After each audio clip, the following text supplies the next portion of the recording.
Essays on Untouchables and Untouchability Religious by Baba Sahib Ambedkar.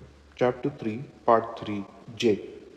The third reason which is responsible for the slow growth of Christianity was the wrong approach made by the Christian missionaries in charge of Christian propaganda. The early Christian missionary started his campaign by inviting public disputations with learned Brahmins on the comparative merits of the Christian and the Hindu religions.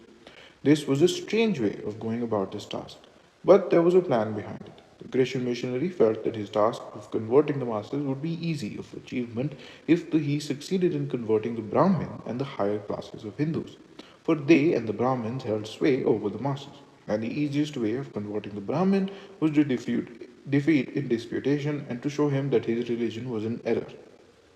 The Christian missionaries wanted to get at the Brahmin. Nothing can explain why the missionaries started so many schools, colleges, hospitals, etc., except in this, namely, the Christian missionary wanted to establish a contact with the Brahmin.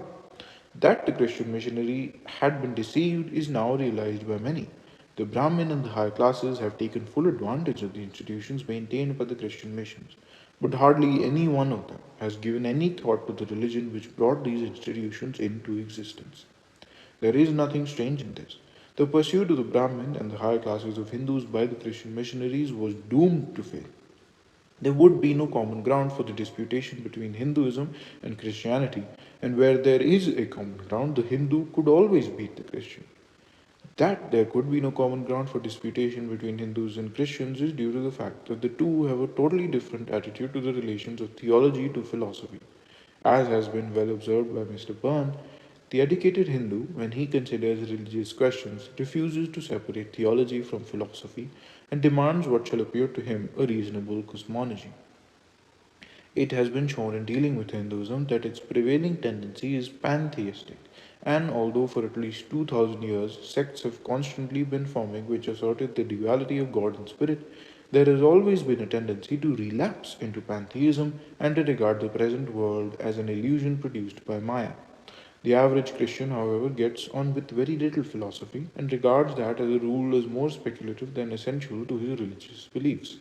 The methods of thought which a man has been brought up to regard inevitably affects the conclusion at which he arrives, and it appears to me that this forms one of the main reasons why, to the majority of educated Hindus, the idea of accepting Christianity is incredible. To take a single concrete example, the ordinary educated Hindu laughs at the belief that God created the universe out of nothing.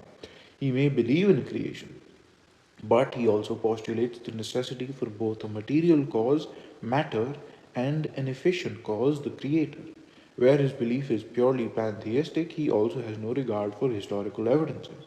A further difficulty on a fundamental point is caused by the belief in transmigration, which is based on the idea that a man must work out of his own salvation and thus conflicts entirely with belief in divine atonement.